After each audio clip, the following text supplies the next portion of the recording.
Hey guys, this is Jekar with another battle report. This is a 3,000 point game between my Orcs and Goblins and my opponent's Skaven. This is a battle line, that's the one we randomly rolled up, so that's what we decided to play. We're going to go ahead and start. From left to right again on my deployment, we've got 5 naked wolf riders. Again, don't be confused by the command group in there. We've got a boar chariot, we've got a rock lava behind the boar chariot, we've got a wolf chariot there hanging out on the ford of that river. Now that's an interesting placement. You'll want to keep your eye on that starting from my first turn, because I do something kind of sneaky with that.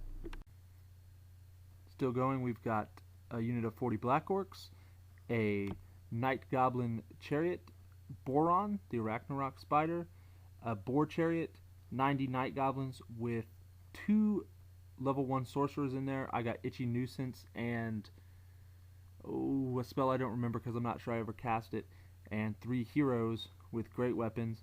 Behind them are a Doom Diver and a Rock Lava.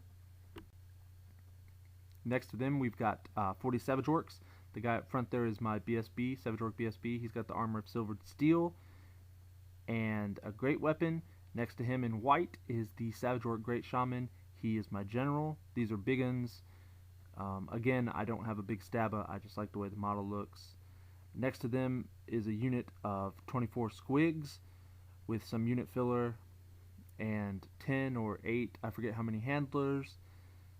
Behind them are some chukkas, and right in front there are 5 wolves who have vanguarded by the time this picture was taken. Alright, and here's the Skaven deployment from left to right. Right at the very left in the back of this picture is a doom wheel next to a warp lightning cannon. Up front are 25 slaves. Behind them, between those and the next unit over, are 5 Jaziles. Alright, next to the Jaziles we've got red group. There's 40 of those. The Grey Seer is in there. They have a Plague Wind Mortar. Next to them at the back is gray group. There looks like about 35 of them. The BSB is in there, the general is in there. They have a warp fire thrower hanging out. In front is 45 storm vermin, maybe only 40, 2 chieftains in there with halberds and a doom flayer up front. Next to them is the big bus of slaves. Once again, we're going to see how they do in this game.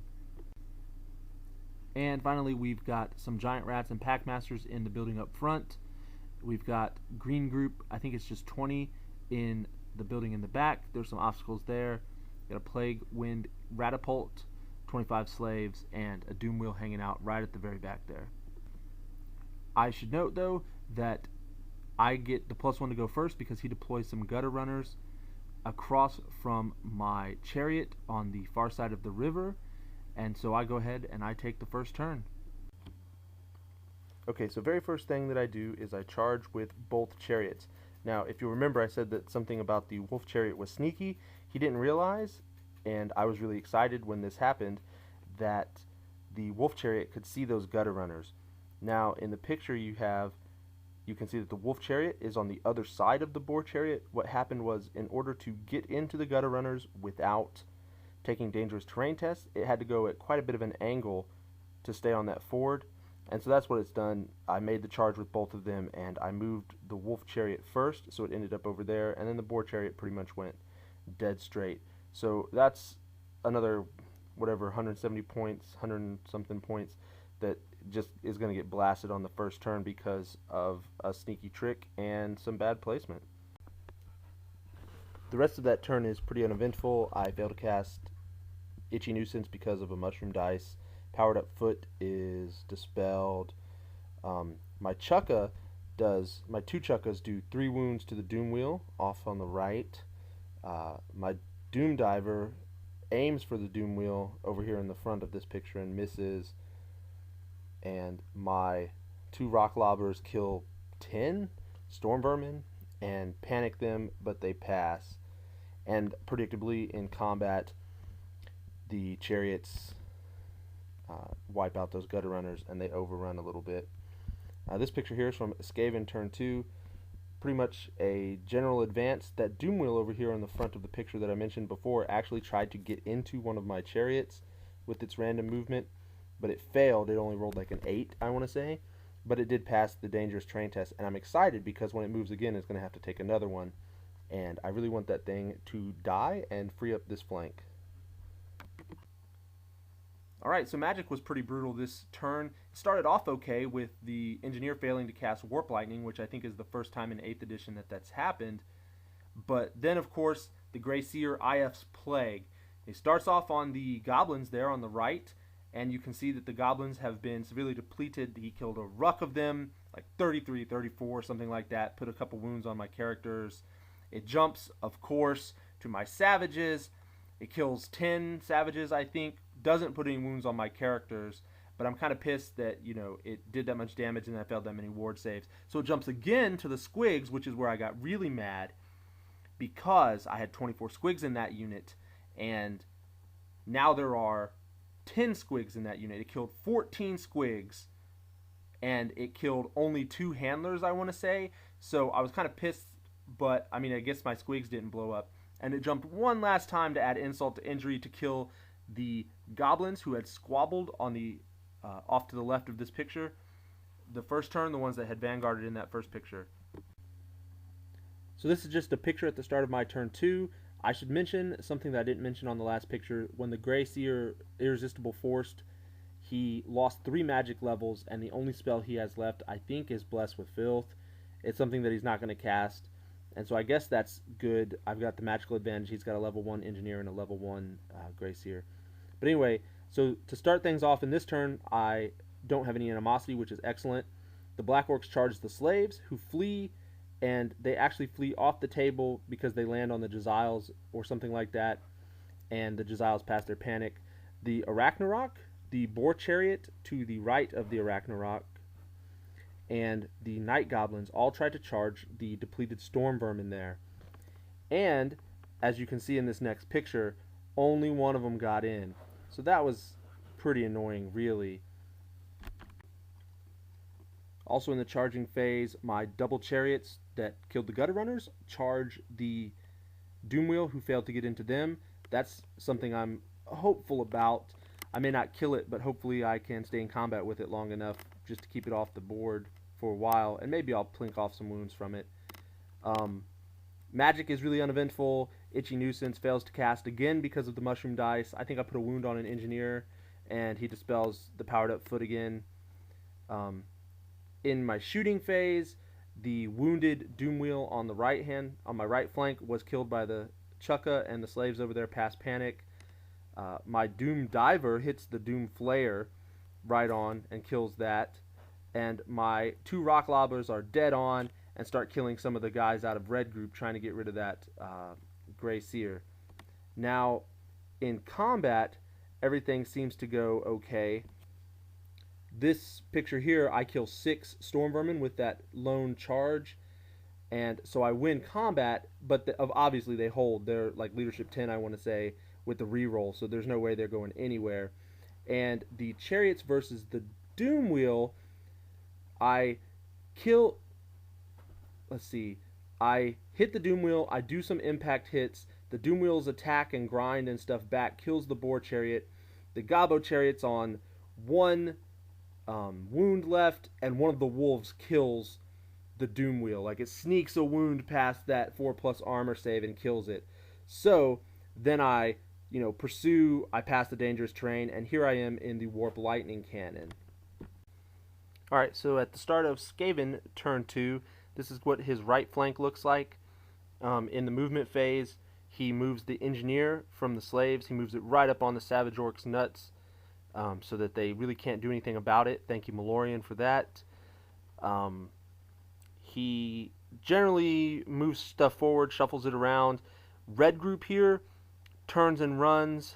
The mortar kind of moves a little bit.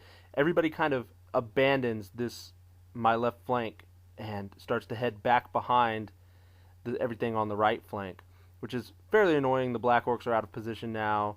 The Wolves are out of position. Boron's kind of out of position. But that's what you get when you're a slower army, I guess.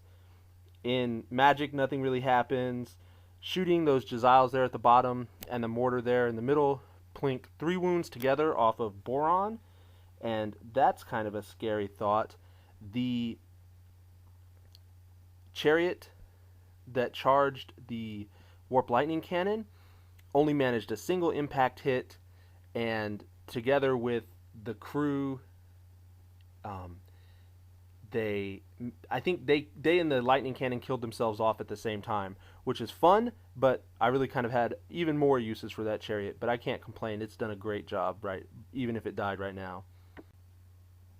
I should mention in that last combat when the warp lightning cannon dies, the Jaziles panic and run off, and in this picture you can see how the storm vermin have reformed to keep themselves out of charge arc of the night goblins at least. And I should mention this as well. The assassin showed up last turn and failed to kill the chariot with his blade of corruption. I mean, he fluffed all of his attacks, and he rolled like 2 or 3 ones to wound me, so it was pretty stupid. But in this turn, of course, the assassin doesn't suck, and he kills that chariot, and the storm vermin just reform a little bit to face everything that's coming their way. These next couple pictures are just to show you what this right flank looks like. There's the slave bus with the engineer, the people still in the buildings. Green group, as you can see, has abandoned that building to try and get in the fight. And here you can see the engineer hanging out in front. I misspoke earlier. He's not right up on the Savage Orcs yet, but he's already planning to keep me from getting into the slaves in one turn. So the start of my turn 3, the Arachnarok charges into the flank of red group. That was kind of a long charge. And here in the picture, if you can see, I really got to do something about red group because the storm vermin are almost in my flank. I think we decided that they couldn't see me, but it's a close thing. I think we might have had to dice off on it. And really, even to get there, I had to clip the red group because I couldn't maximize with the storm vermin there. But that's looking good. Also, the squigs charge into the unit of 25 slaves. When the squigs had first taken all those casualties, I was telling my opponent, well, there goes whatever 210 points, however much that unit costs. It's useless. There's 10 squigs. They're never gonna be able to kill anything. There's just not enough squigs left. But I thought to myself, we can handle some slaves, and we can bypass the slaves, maybe get into some war machines, and save 210 points and still do something. So the squigs charge the slaves, who wisely flee, and kind of in a fit of pique, really just as a lark, I redirect into the giant rats. I think to myself, well, if they don't kill a lot of my squigs, I will really mess them up. And so I was like, let's do it. And really that was a terrible choice. It's kind of like throwing 210 points away, but I was going to get charged by the giant rats anyway, and so I really, this was all I had left to do. So magic and shooting were kind of uneventful. Nothing really happened. So we're going right on into close combat. You can see what happened here in this picture. We lost 5 squigs, and we killed a mess of rats in return. And they were within the BSB's leadership, but not the generals. And so they failed their steadfast 8, and we ran them down. Everybody passed their panic, but that's still an excellent thing to have happen.